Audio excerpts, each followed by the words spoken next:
Hello, everyone. Thank you for tuning into our live event today. I hope everyone is well wherever they are. I'll just start by introducing myself and everybody else who is here today. So I'm Amy, your co-host for this evening and one of the customer success managers for the Web Spiders group. And your other host for this evening is Sid, who is our CEO. How are you, Sid? Good. How are you this morning, Amy? Yes, I'm well, thank you. Yeah. I'm glad to hear you're well too. And then we also have Anirban, who is our content lead for marketing. And then we also have Nilufar, who is our project lead, and will be talking to us about Zoe today. So thanks, guys, for being here. Are you both well as well? Yeah, we're doing great. We're doing great. Hope you're doing well too. Yes. Nilufar is looking very presidential. Thanks, very colourful background. I like very colourful background. Yeah, it's great. So during this webinar, we're going to be discussing the huge potential that the education sector has for digital transformation. And digital transformation is really our core mission here at Web Spiders, to keep evolving and adapting with the global shift, to follow best industry practices. And we're going to be sharing our experiences of working with various institutions and talking about the many possibilities and really the ways in which we know we can digitally transform the way institutions are running and holding events, and also how they are, how we can help connect and engage future, past, and present students, and really create and build a community. That's our aim. So taking the lead first, I'm going to pass over to Nilufar, who's going to talk to us about a robotic admissions assistant who can really boost and help scale up admissions. So I look forward to learning from you. So please take it away. Thank you, Amy. That was a lovely introduction. Thank you, everyone.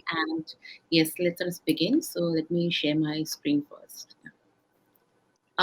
I hope my screen is visible. Yes, we can see the screen. Okay. So welcome everyone. So today I'm going to be talking about how we can automate the admission process, the typical admission process that we have been following for so many years, and how AI can help in automating that process. So that's where I would like to start ahead with. So the first thing that I'm going to talk about is what are the pitfalls of the traditional admission processes, the typical challenges that we see in admission processes that happens across various schools, universities, and colleges. So the first thing which we see that admission inquiries is not something that you get in a particular time of the year. It basically accumulates all throughout the year, and however the admission teams processes them only in a year during a particular time. So this is one thing which we see across, and in today's world of digitization, where there are a lot of digital universities which are completely digital. So you can enroll any time of the year. You can send your inquiries any time of the year. There is no particular session. There is no particular time period where you can start a particular course. So typically it happens across the year.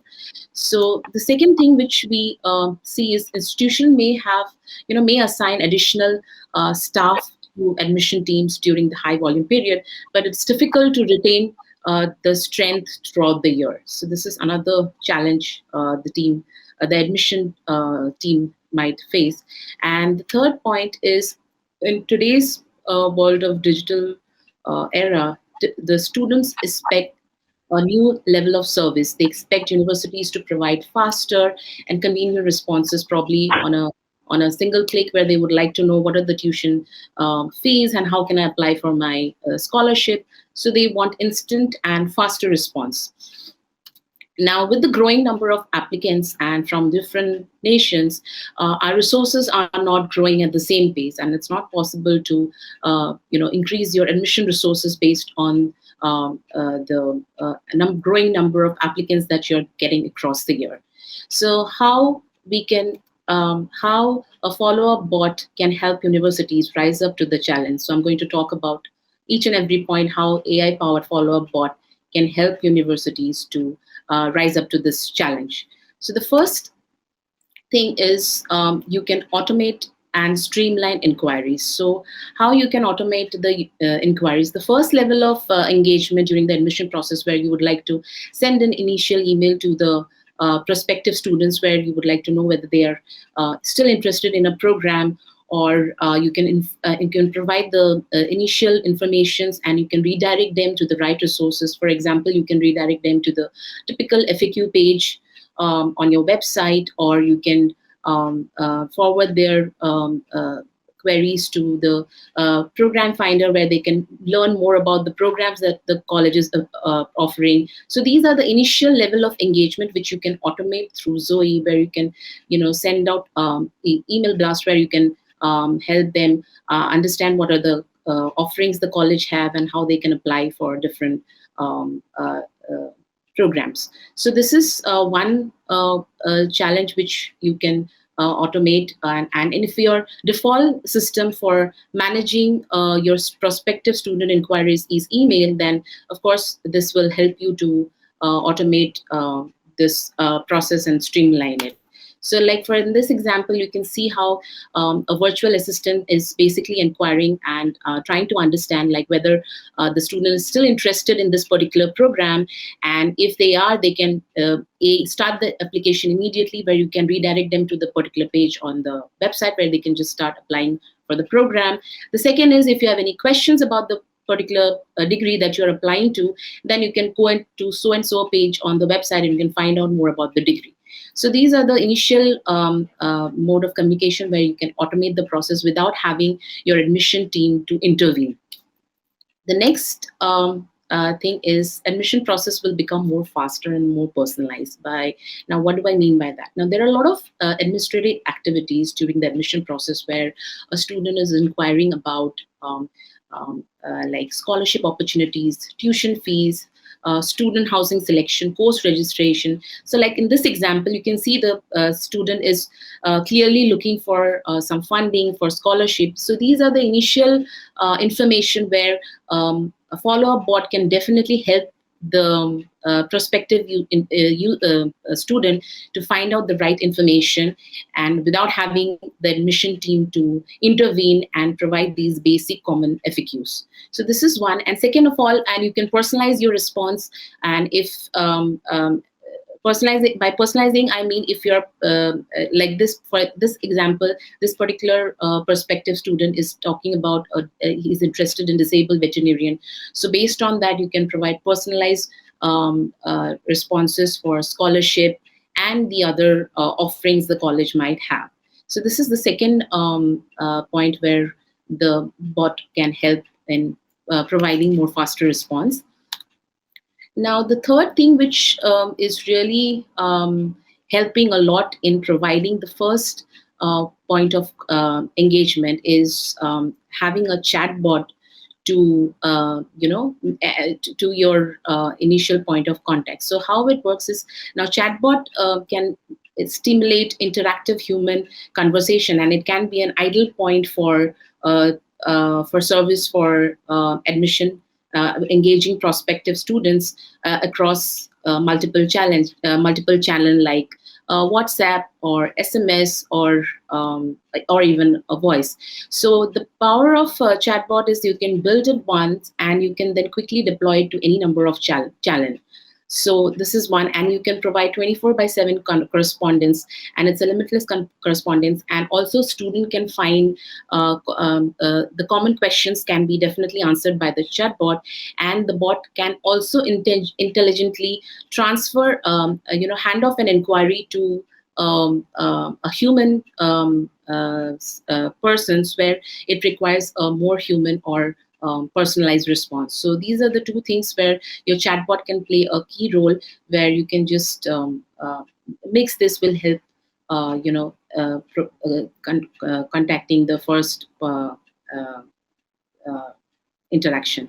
So for example, in this you can see that the chatbot is clearly asking the prospective student, where if you are interested in knowing about tuition options, what are the tuition options that we have, then the chatbot can initiate the conversation and help the user find the information on the tuition fees and all the other information. So these are the basic preliminary questions the student might have, which can be easily automated using a chatbot. And the next thing which we can do by automating the follow-up process is dynamic appointment scheduling. So what do I mean by that? Now, there could be a situation where the prospective student has all the information that it needs to go ahead, but there is one final decision where you would like to, you need help from an advisor in making decision like which program that I need to go for, or you might be having a very specific question where you want to know about this program. So appointment scheduling is another feature in this process where you can you can schedule an appointment with an advisor when you have gathered all the necessary information, and now you're just one step away from taking the admission, and you just want to finalize what is on the course that you would like to go for. So this is where a scheduling appointment would really help, and it can help schedule appointment with different time zone. So this is another feature which helps in automating the admission process. Now the next is seamless CRM integration. Now what happens is, let's say you have you're contacting a prospective student for admission, whether they are still interested in admission or not. So you can log their conversation, and there could be many situations where a particular student had inquired about a course at a particular point of time, but now they have enrolled in some other college and they are not interested. So there are different things which you can automate. Like for example, you can take unsubscription requests. Like we get a lot of unsubscription requests. Many universities get a lot of unsubscription requests. Like, I have already enrolled in a particular program and I am already enrolled in so and so college. So don't just take me off the subscription list. So this is one way of eliminating the students who are no longer lead for them, and also logging the conversations which are happening so far with the bot, and then you can further action them and can capture the prospective data, like if they're looking for specific a scholarship or any other information, and this will overall remove the friction from the sales process. So whatever communication is happening over the email with the prospective students can seamlessly integrated to your CRM system, where your sales team can have a clear picture. Okay, these are the final list of students who are actually interested in enrolling, and these are the buckets where the students have already enrolled. So this will help to remove the friction from the sales process. Now the last point is by automating the sales, by automating the follow-up process, is smarter prospective student experience. So now by this we mean like we can personalize the entire experience of the student by targeting applicants and students who are best fit for the school, and then personalizing their experience across the student life, and this will help the admission team to save more time and provide better service to the prospective students, and overall it saves time and offer new channel of communication and successfully engage your students for the admission process. So that's all from my side, and please feel to ask any questions if you have. That's great. Thank you so much. That's very insightful, and by the looks of things, makes everything a lot easier. Definitely saving time and energy, and kind of filtering down to then pass through to the more kind of important and urgent inquiries. That was very good. Thank you. Sid, did you want to add anything before we move on? Yeah. So thanks for that, Nilufar. Now, I understand you're talking about automating the email back and forth. Right. So how do you really train the bot? How does it know the answers? Like, what's the means of training? So the training typically happens over like thousands of conversations that has happened on in the traditional system, where we had the student have been communicating the emails. So basically, we pick up those data and we feed into our NLP system where it identifies the keywords, the replies of the student, and based on that, we train the bot. And also, we have the ability to provide. Let's say we have which we call skills basically. So we can define skills. For example, we can have a skills where we are talking about where we would like to provide student information more on how to apply for a scholarship. So we train the bot on those topics by feeding large chunks of data which has happened in the past interaction, and based on that the bot is trained, and based on that the bot identifies, okay, this particular response that we have received from the prospective student is basically looking for scholarship information or tuition information. So accordingly the bot replies based on the skill that has been identified.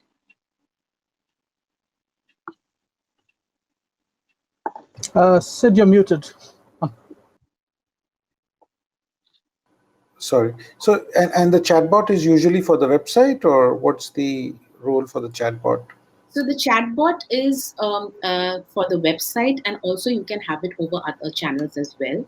So we are seeing a number of rise in students seeking information over WhatsApp. So that is another popular channel, which is like SMS and WhatsApp, where student would like to receive information over other medium of channel. But yes, primarily you can have it over web. Okay, got it. That's interesting. Sounds like a great tool. Definitely.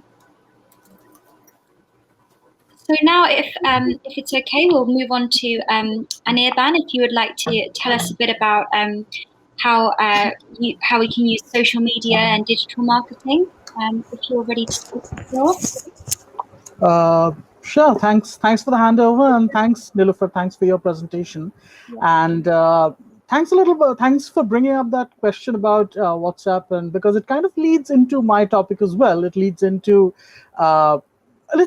something that I'll get into halfway through my presentation. But for now, I'll share my screen, and if I can manage to do that, just a second.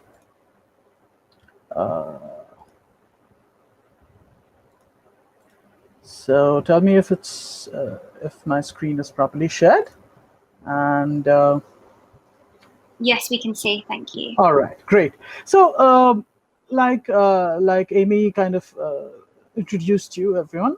My topic is how we can use social, and not just social, digital, to not just promote admissions, but to increase your universities or your educational institutions' brand, buzz, reputation, everything on digital, especially with the past year, and especially with what's been happening. As important as virtual has become, your digital presence has become that much more important. It was always important to have that digital presence, that social presence for any institution, any business. But now it's almost it's a race to the top to see who can build that buzz. Now, what can we do on digital? That's a vast, huge conversation. We can't really cover it in a presentation. We can't possibly cover it in a day.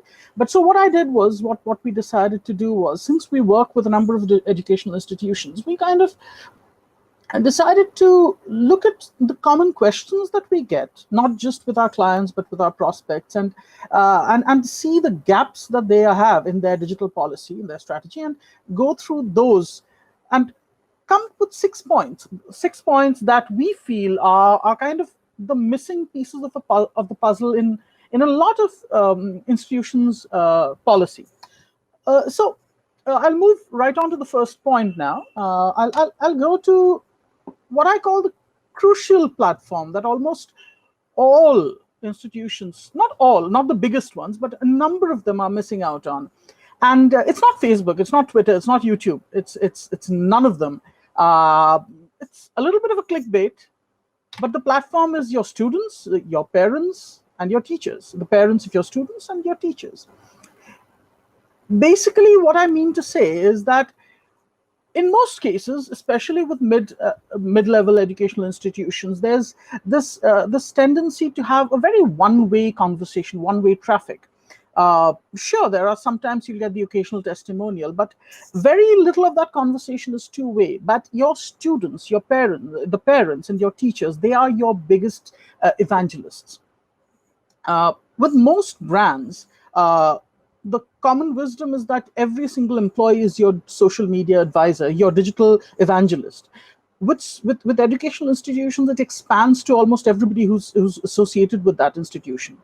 And why is this so important? Because nothing is as authentic as the user-generated content. Now, what do I mean by user-generated content? It can mean almost anything. It can mean a testimonial. It can even mean a photo that a student took in the campus and tagged with a location tag. It can be a parent sending a thank you note to a teacher. Anything can be user-generated content, as long as the content is not generated by the institution, it's simply promoted by the institution. And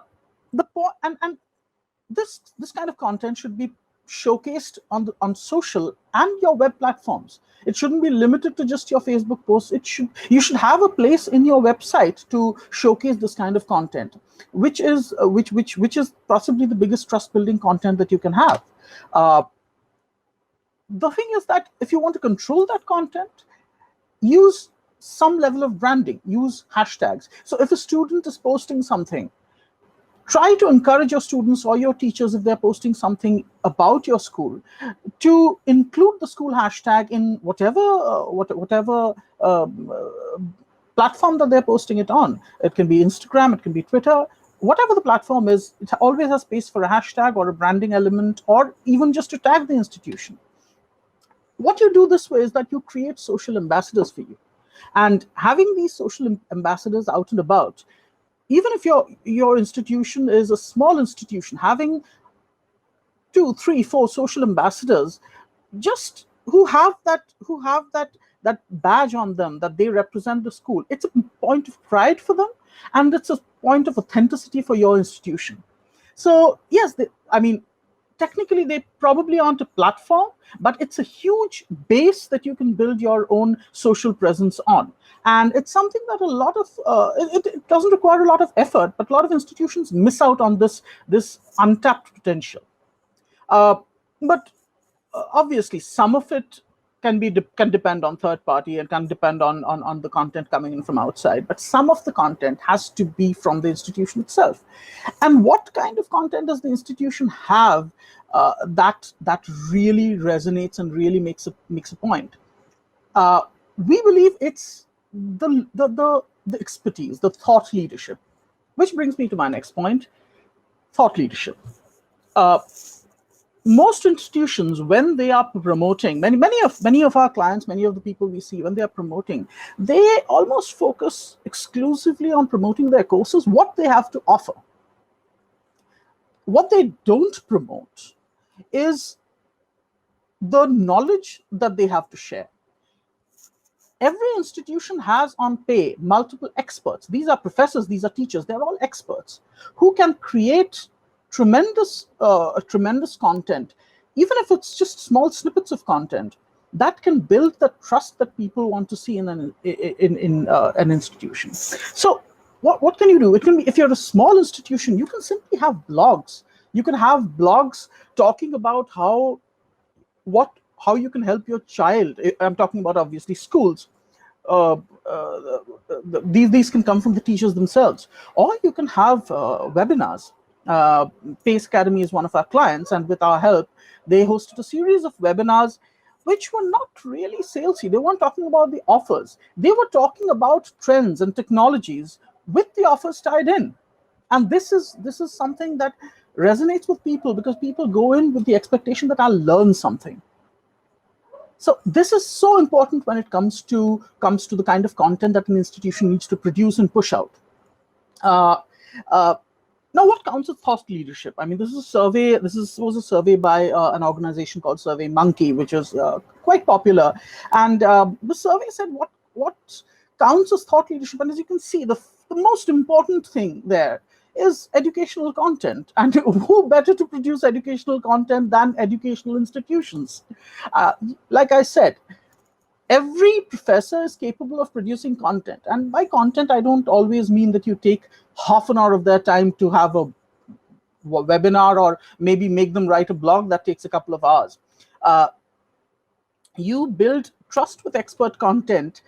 You can create webinars. Obviously, you can do webinars with professors or departmental heads. But another thing that you can do is if the teacher himself or herself has published anything somewhere, you can help promote that. You can publicize that. As an educational institution, you can build your brand by helping them build their brand. Each individual in your institution is a brand.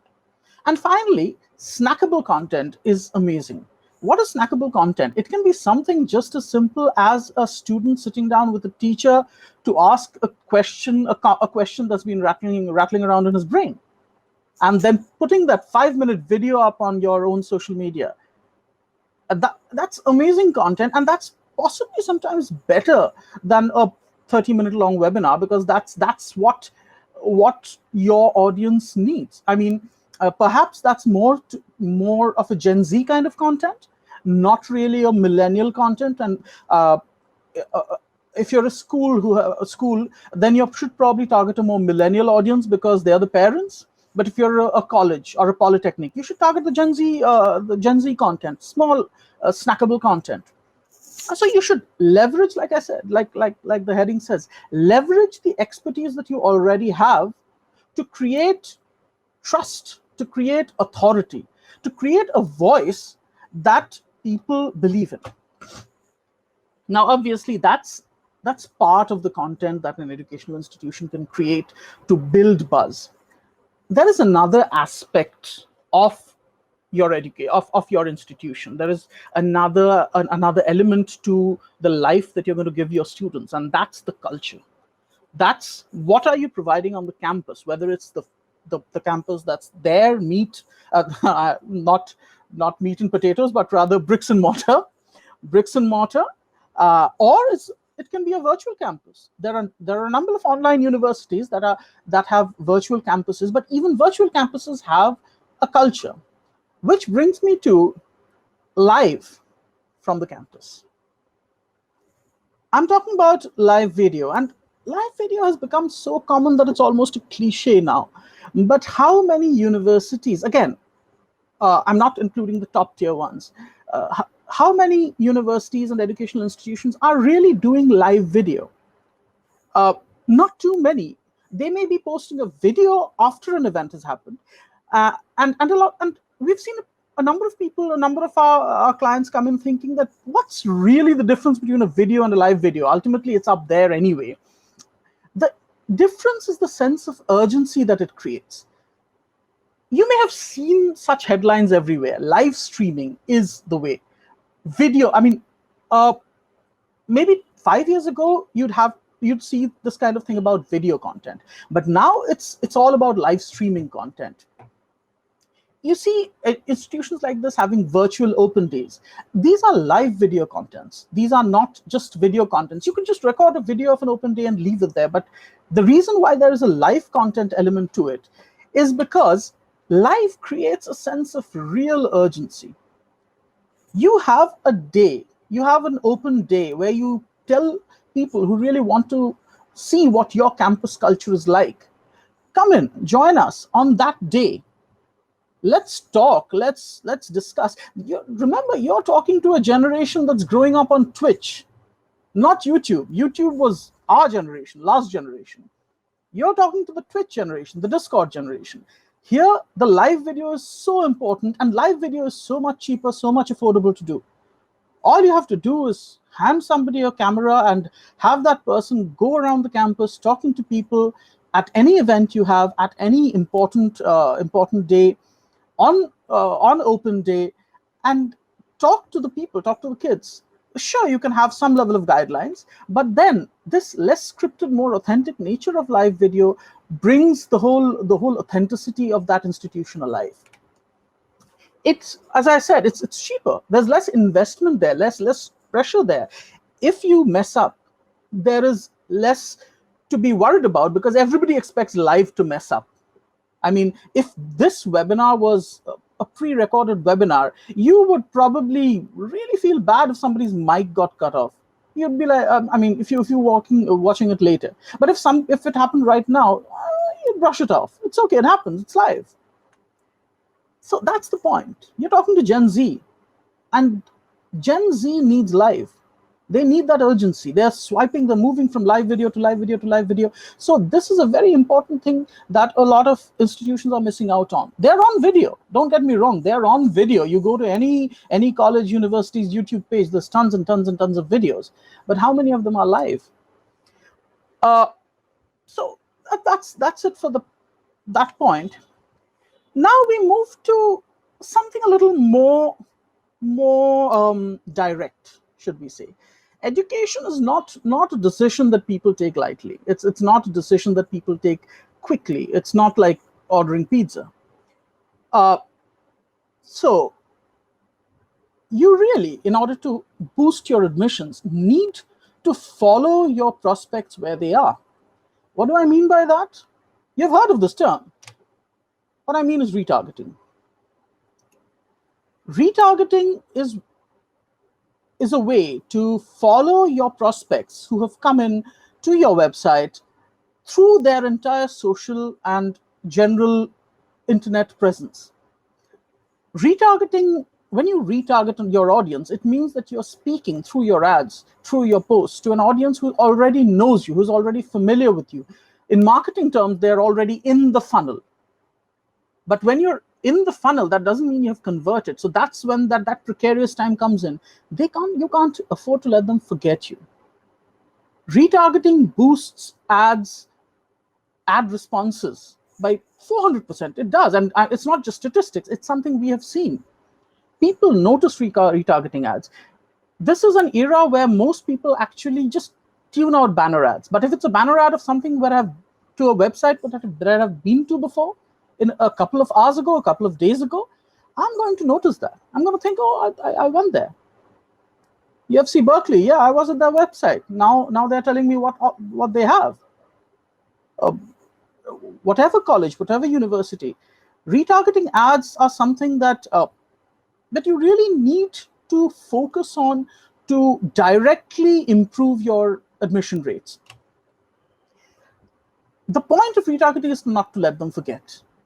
And a funny thing is that retargeting is, to many people, retargeting is kind of limited to the Google ads or Facebook ads. But the truth is that retargeting is right now available on many major platforms. Even Twitter does retargeting ads, which is something a lot of people don't know, that Twitter can retarget ads. And it's not just about website retargeting. When people say retargeting, people usually mean, people who come to our website. But somebody may have seen a video on your LinkedIn page, never gone to your website at all. Do you know that you could retarget people who have individually reacted to your social posts or to your videos? You can retarget specific ads to people who have seen your videos only on LinkedIn. Retargeting results in a warm audience. A lead goes from a prospect to a warm lead. And now I want to just mention something a little sad, a bit of a downer, is that retargeting is going to get difficult as the time goes by. Because retargeting is going to become, because of various privacy issues, because of the new iOS, retargeting is going to get difficult because following up with people is going to become more difficult. That does not mean that you cannot retarget.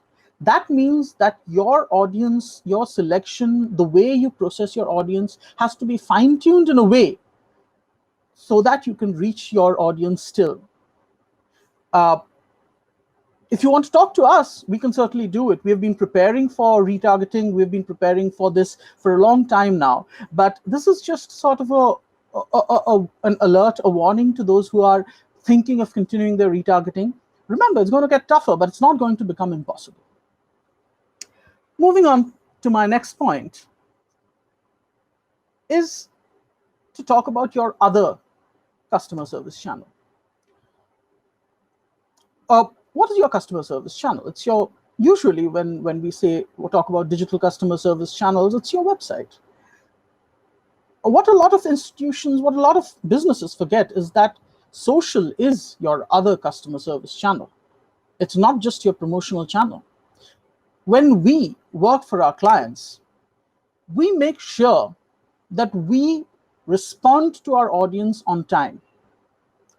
What it results in is hi, thanks, follow-up questions, and follow-up answers to that.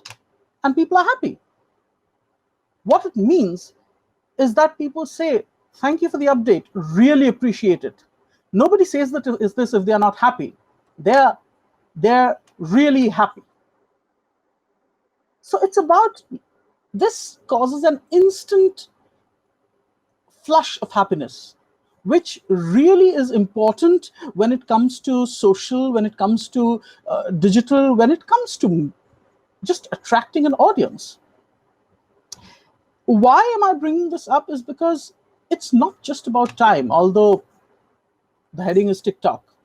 And as you can see, the graphic is about the fact that consumers really expect brands on social media to respond within 4 hours, whereas the average time still is about close to 10 hours. So there's this huge gap that really needs to be filled.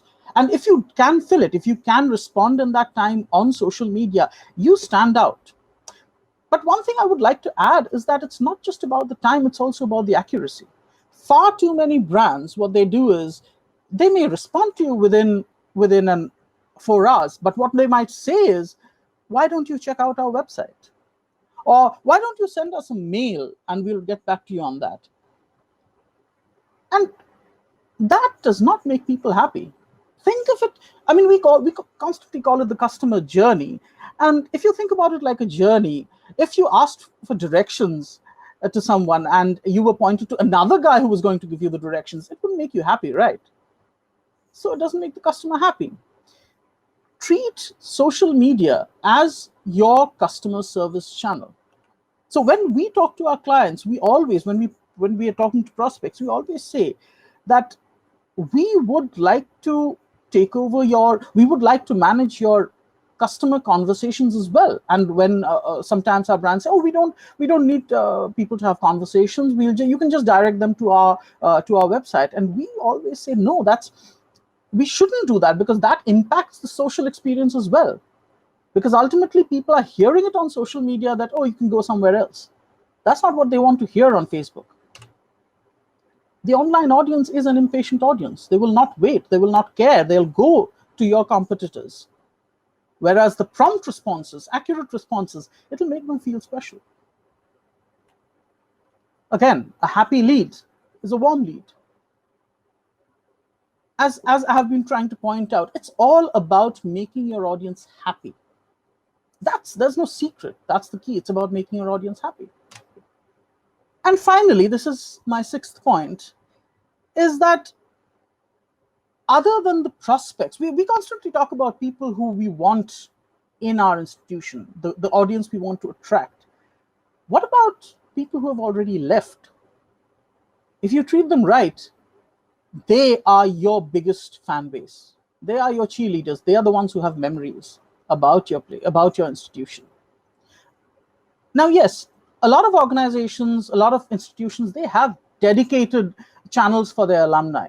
Stanford, MIT, yes, Singapore Polytechnic, they have dedicated social channels for their alumni. But even if you don't have dedicated channels, for example, when we work for SP Pace, we don't have a dedicated channel, but we run contests, we run engagement strategies for our alumni, for SP Pace's alumni. We run, we help them, we run contests to share, to encouraging them to share their memories. 4,000 plus reach, 380 plus engagement. For our page, that was phenomenal. People want to think, people want to reminisce, people want to go back if they had a good time. So what can you do? What can you do to really make your alumni feel special? For example, Festin does an alumni takeover, Instagram takeover. They allow their alumni to take over their official Instagram account once every year. You can do something similar. You can have a YouTube playlist dedicated to small video snippets of your alumni that you can encourage them to send in, just talking about how they were helped by their organization. You can celebrate their achievements on with posts. Your alumni is also, like I said, your biggest cheerleaders. So your alumni, if you have a dedicated page for your alumni, keep them updated about sports and other successes of the institution. They want to hear about it. They want to talk about it.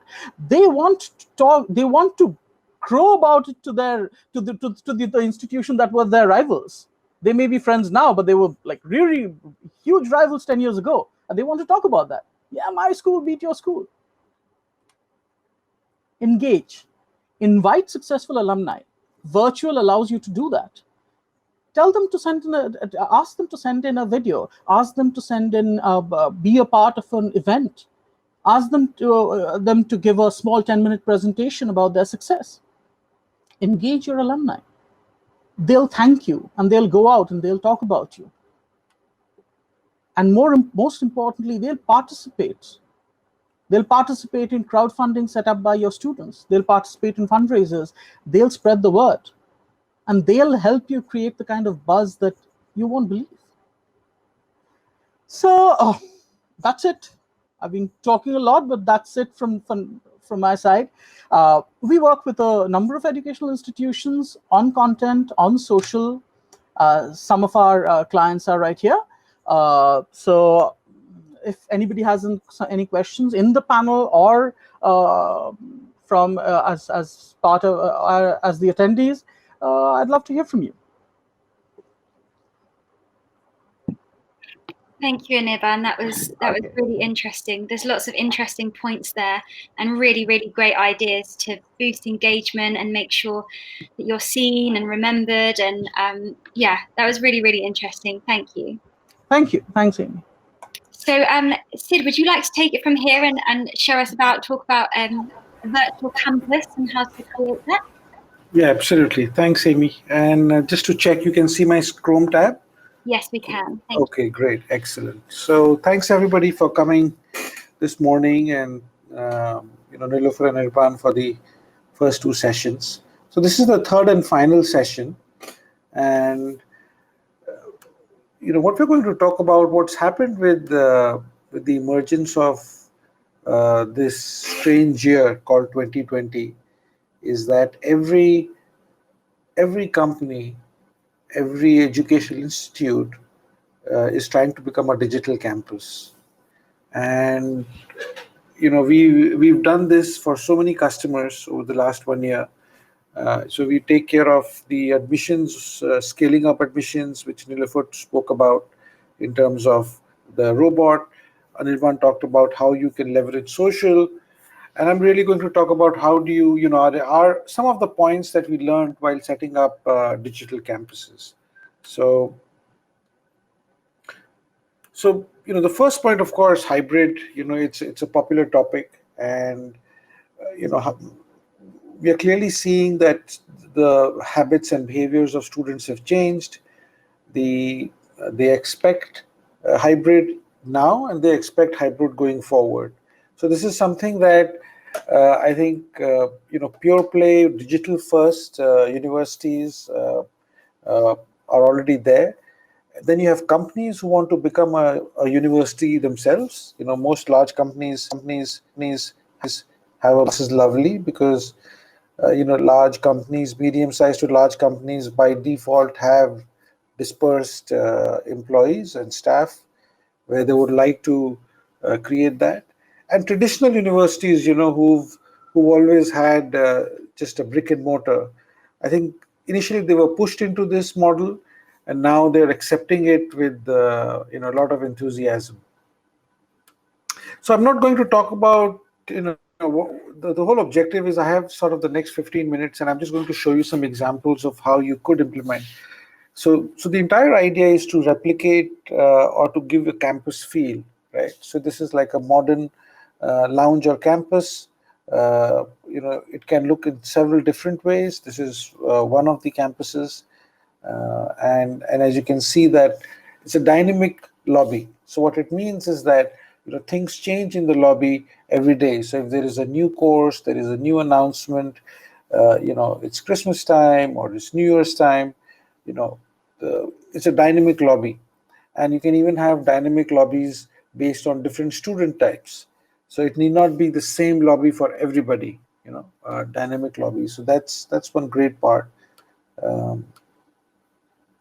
The other thing, of course, as you can see, using E2M as an edutech platform or as a digital campus, you can see how beautiful it looks. So this is like a day in the life of a student where they know that at this time, this is my class.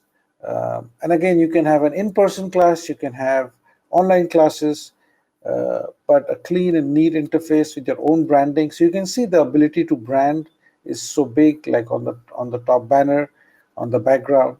And this really gives them a feel of having a world-class digital campus. So we're so slightly different to your the world of a blackboard or the world of a typical LMS, where the intense focus was on tracking how a course was read. So this is creating a whole experience which is so critical.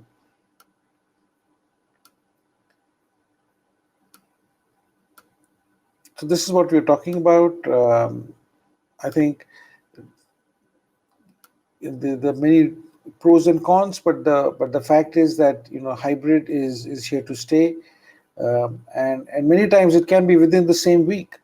So this is one big learning.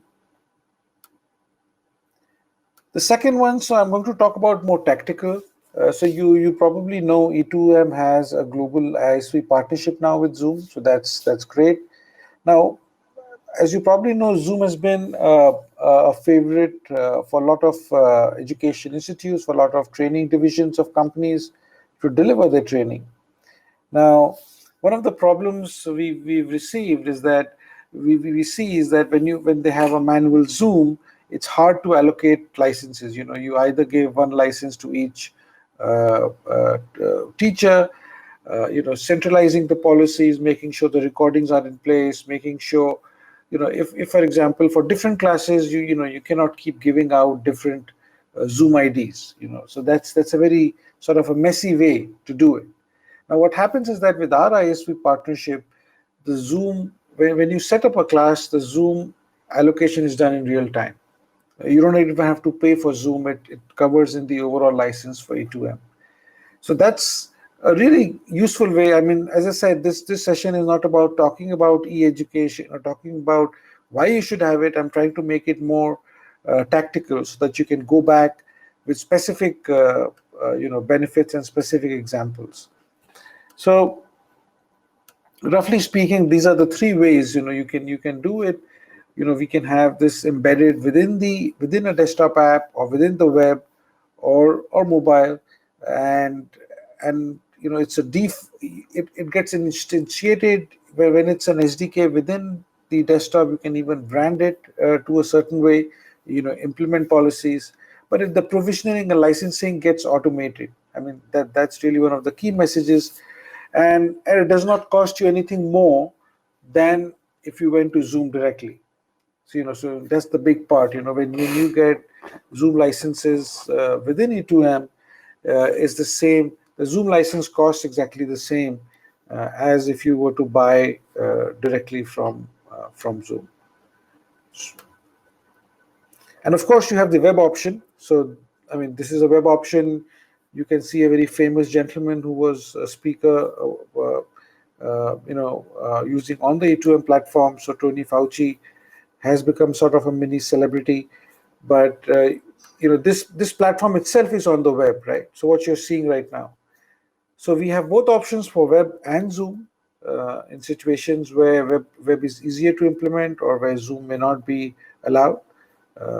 But just to give you a sense that E2M implements both Zoom as well as the web.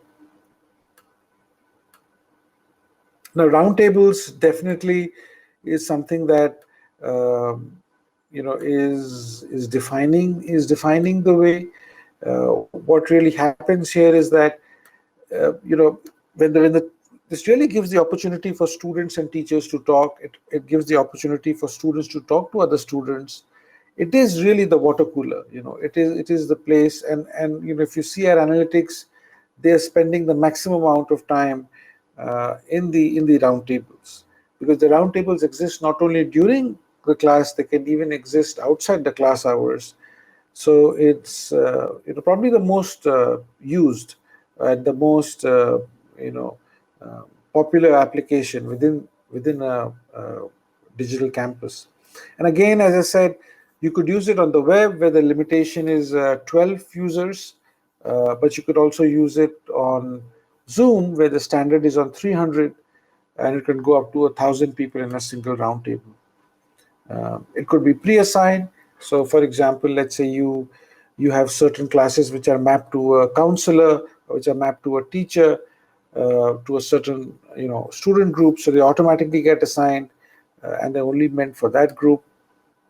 This is just one example. Of course, the roundtables can be named, and you would only get the roundtable if you're assigned to those roundtables.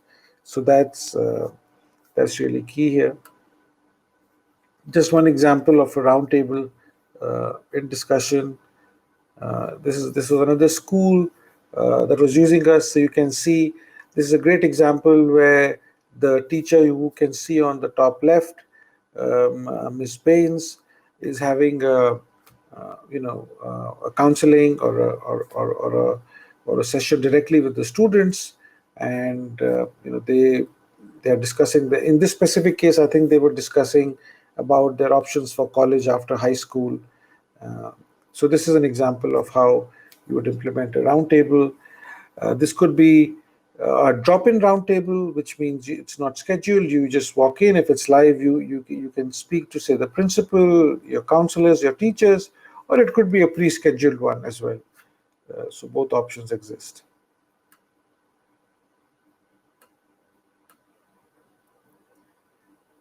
The other part of any campus, just moving on, and I know we have about 7 minutes, so I'm going to try and share as many tips that we can, is, when you have a campus, typically you see that in large universities where you have guest speakers, right? So you have guest speakers, you have famous personalities who come and deliver, talks, and you want to have the same experience in your digital campus as well. So what you see here is, let's say, when you organize sort of mini events. So here you can see like a corporate academy. We have lots of different people, different organizations who use it. So this is where it's more like a webinar, but it's all baked into the same platform. So, for example, right now what we are doing is, right now it's a webinar going on, and the students, for example, when they come in the morning, or on specific times, automatically they are assigned to these guest lectures. So this is again a very popular tool. Roundtables was 1-to-1, or many to one, but this is where you can get, for example, let's say your dean speaking to the group, or guest lecturers coming in. It's sort of a one way more of a webinar style. But this is again a very popular toolkit to have as you go hybrid. And so just imagine an average school. Of course, when you talk about the Harvards of the world and Stanfords of the world, you could be lucky to have famous, personalities, famous business people, famous academics coming and giving you an on-site lecture. But let's say you are a public school, right? Or you are a moderately funded university. You probably cannot have the who's who of the world traveling in, but what you could have is, again, allowing them to come and speak via your virtual platform, and that really opens up a big way. So, okay, I am in my classes. I just from a student perspective, say I've just finished my class at 10 a.m. and then I suddenly see, oh, you have say Elon Musk as a guest, right? Or someone equivalent in the relevant sector, whether it's life sciences, or whether it's literature, etc. So it suddenly opens up the possibility for your university, whether it's a corporate university or a traditional university, to get in those kind of speakers and drive that kind of energy, which are really almost impossible if you were to pay or the speakers were to actually fly in and do that. Even in a post-COVID world, this is a great example of how you could leverage the live panel and the streaming ability of the platform. This is another example where live engagement was happening. So you can again see the class teacher, trying to do an ideation session, using engagement tools like Mural or Miro, in this case Miro. What happens is that E2M does a direct integration with these platforms. So what it means is that you don't have to log in back. You're automatically pre-authorized. So once you log into the E2M platform or your virtual classroom, these external platforms like Miro are automatically, it connects and logs in. And that's really a big plus and very, very common. I think it's really popular tool for ideation, probably must in almost all situations, whether you're in engineering, whether you're in life sciences, literature, doesn't matter. A very, very popular way of using this toolkit. This is just another example of he's Ajit Pai, chairman of the FCC Commission. And you can just see that one more use case being used from on our platform. Now, of course, you're probably using tools like some of the tools of the big vendors. So you must have a one-to-one video call, whether it's a direct teacher-student feedback, or whether it's a parent-teacher meeting, or whether it's direct counseling. So of course, with the native Zoom integration, you can instantiate that. It automatically gets done. You don't have to pay for it separately. You don't have to provision for it separately. It automatically gets licensed. And the best part is, once it's provision, once the meeting finishes, the license is rolled back to the pool. So what it means is that, let's say you have 100 teachers or trainers or use cases, and at one moment you're just say using 20 of them, then you could be having only 20 licenses. And when a meeting finishes, it rolls back to the pool. And that's not possible with the regular licensing, but because we are an ISV partner, we get that ability to reassign licenses using the API.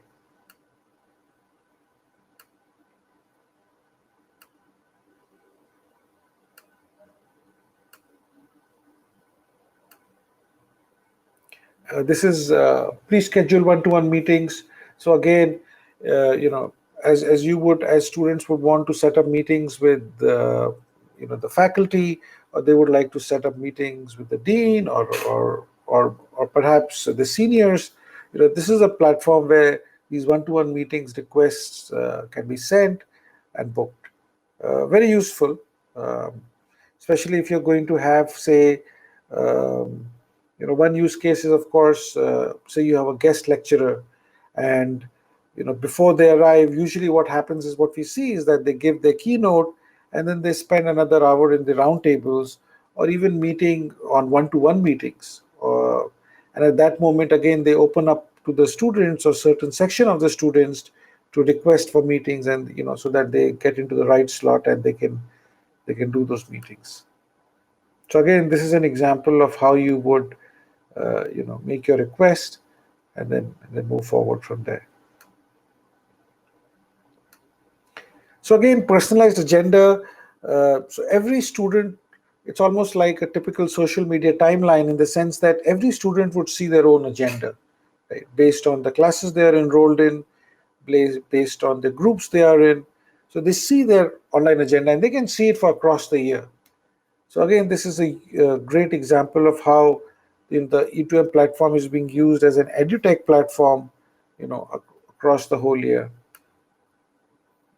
Another view of that, and one thing to note is that you can see that if you were to see here, not only is it completely brandable, And when I say brandable, it's off the shelf. So you don't, as long as you have the banner and the design, you can do it yourself as the administrator, or our support staff can help you initially to teach and set up. But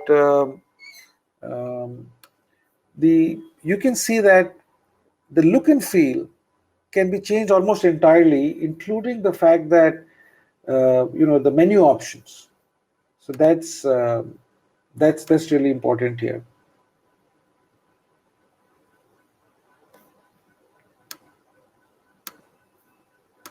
Okay. So I'm coming to the end of my session. It's a quick one, as you would appreciate. I can see that there's about 1 minute left before we go into the roundtables. But again, analytics, we are probably the most exhaustive analytics platform out there. Not only do we store all transactions, and based on every click, we store it in a big warehouse where we try and get common trends. We give perspective on not only who did what, but group behavior based on how they are progressing. How do the assessments look like, what is popular, what is not, what devices are they coming from, what are the timelines they're using, how much time are they spending in the roundtables. They really have a very comprehensive analytics board. And the best part is you even get access to the data warehouse, so that if you have a BI or an analytics team and you need to get additional insights, you can do that, coming with any front end tool like Looker or Power BI or anything like that. So again, poster sessions are really, really important. It's sort of like the exhibitor booths, but what happens is that based on your class, you can get topics based on your course, or these are posters based on certain topics. So again, posters, I mean, the object is really like an exhibit booth, but you can really leverage what you see now, including the owners, so that you can speak to them.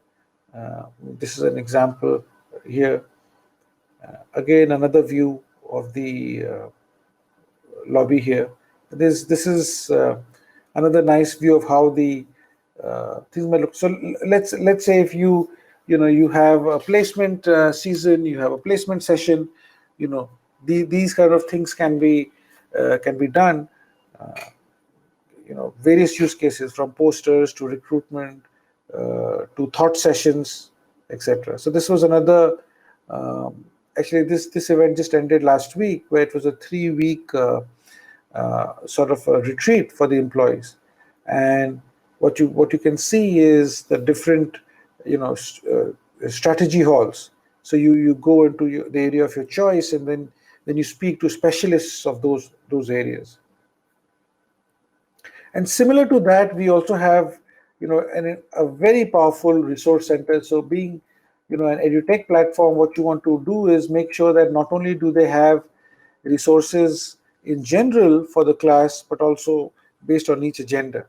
So this is just a screenshot to show how beautiful it looks. It can be used by filter. And this is essentially everything that a student or a learner would need to make sure they complete their schedule, including videos, including links, including real-time links, all of that.